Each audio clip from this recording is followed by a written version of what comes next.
आप जानते हैं कि कितने राम भक्तों ने अपने प्राणों की आहुति दी है ताकि भगवान राम की दिव्य उपस्थिति एक बार फिर से अयोध्या में महसूस हो सके। आज जब राम मंदिर का निर्माण पूरा हो चुका है तो क्या आपने उन बलिदानों के बारे में सोचा है जो इस ऐतिहासिक पल के लिए किए गए थे? चलिए इस वीडियो के माध्यम से हम उन सभी बलिदानों को याद करते हैं और यह दीपावली खुशियों के साथ साथ बलिदानों के नाम भी करते हैं और उन बलिदानों को भी हम याद करते हैं।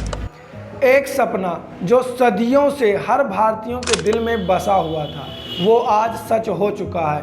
9 नवंबर 2019 को सुप्रीम कोर्ट के ऐतिहासिक फैसले ने वह रास्ता खोला जो हमारी आस्था और पहचान से जुड़ा था। यह सिर्फ एक कानूनी निर्णय नहीं था बल्कि भारत के धर्म, आस्था और संस्कृति का सम्मान था। बात 1527-28 की है जब बाबर के सेनापति मीर बाकी ने अयोध्या में श्री राम जन्मभूमि पर मंदिर को तोड़ा। उस समय पंडित देवी दीन पांडे ने क्षेत्र के क्षेत्रवासियों और क्षत्रियों को एकत्रित किया और इस अन्याय के खिलाफ पहला युद्ध लड़ा। उस युद्ध में हजारों हिंदू शहीद हुए लेकिन यह संघर्ष तब खत्म नहीं हुआ। इसके बाद अयोध्या में कई वीरों ने बलिदान दिए।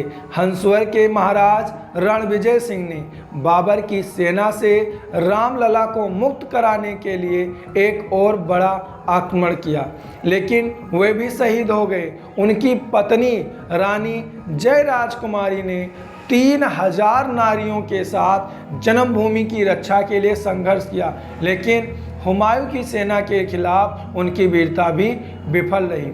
अकबर के समय में स्थिति थोड़ी स्थिर हुई।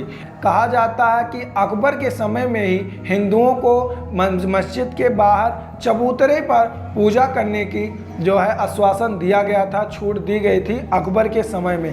तब हमारे हिंदू भाई मंदिर के बाहर उस चबूतरे पर रामलला का पूजन किया करते थे। लेकिन औरंगजेब ने फिर से भयंकर दमन चक्र चलाया। उसने लगभग 10 बार अयोध्या में मंदिरों को तोड़ने का प्रयास किया। समर्थ गुरु रामदास जी के शिष्य श्री वैष्णव दास जी ने इस स्थिति का विरोध करते हुए 30 बार आक्रमण किए थे। आगे बढ़ते हुए नवाब वाजिद अली शाह के समय में हिंदुओं ने फिर से संघर्ष किया। फैजाबाद गजेटियर में इतिहासकार कनिंघम ने लिखा है कि इस संघर्ष में भयंकर खून खराबा हुआ। इसके बावजूद हिंदू समुदाय ने श्री राम जन्मभूमि पर कब्जा करने में सफलता प्राप्त की लेकिन यह स्थिति दीर्घकालिक नहीं थी। ब्रिटिश काल में 1853 में हिंदुओं और मुसलमानों के बीच पहली बार हिंसा हुई। इस दौरान बाबा रामचरण दास और मौलवी आमिर अली ने जन्मभूमि के उद्धार का प्रयास किया लेकिन कट्टरपंथियों ने इसका विरोध किया और 18 मार्च 1858 को दोनों को अयोध्या में ही फांसी पर लटका दिया गया। साल 1986 में जिला मजिस्ट्रेट ने हिंदुओं को प्रार्थना करने की अनुमति दी लेकिन मुसलमानों ने इसके विरोध में बाबरी मस्जिद संघर्ष समिति का गठन किया। 1989 में विश्व हिंदू परिषद ने राम मंदिर के निर्माण के लिए आंदोलन तेज किया जबकि इलाहाबाद उच्च न्यायालय ने विवादित स्थल के मुख्य द्वार खोलने के आदेश दिया। लेकिन अयोध्या का संघर्ष यहीं खत्म नहीं हुआ। 30 अक्टूबर 1990 को जब मुलायम सिंह यादव ने कार सेवकों पर गोली चलाने का आदेश दिया तब सैकड़ों राम भक्तों ने अपनी जान गंवा दी।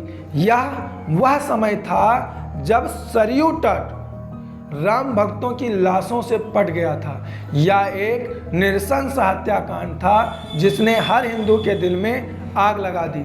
किताब अयोध्या के चश्मदीद के अनुसार कोठारी भाइयों के दोस्त राजेश अग्रवाल के अनुसार 22 अक्टूबर की रात शरद और राम कुमार कोठारी कोलकाता से चले थे।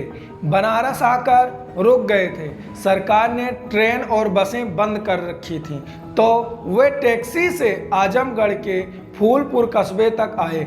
उसके बाद यहाँ से सड़क का रास्ता भी बंद था लेकिन दोनों 25 अक्टूबर को अयोध्या की तरफ पैदल निकल पड़े। करीब 200 किलोमीटर पैदल चलने के बाद 30 अक्टूबर को दोनों अयोध्या पहुंचे।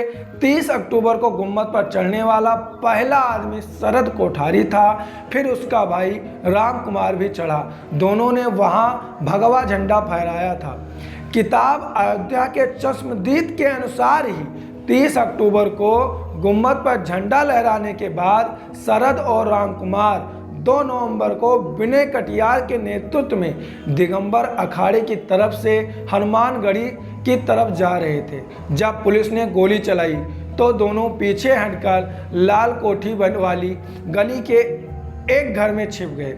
लेकिन थोड़ी देर बाद जब दोनों बाहर निकले तो पुलिस फायरिंग का शिकार बन गए। दोनों ने मौके पर ही दम तोड़ दिया।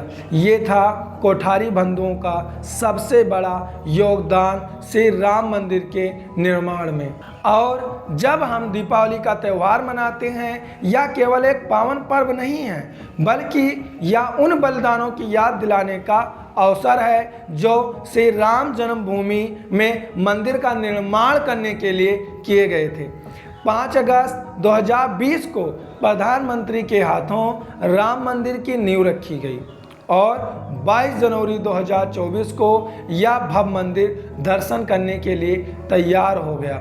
यह क्षण इस बात का प्रतीक है कि राम प्रभु सच में अयोध्या लौट आए। तो दोस्तों, जब हम दिवाली मनाएं तो यह याद रखें कि यह सिर्फ दियों का त्यौहार नहीं, बल्कि यह उन सभी बलिदानों की स्मृति है जो हमारी आस्था और संस्कृति को जिंदा रखने के लिए किए गए थे।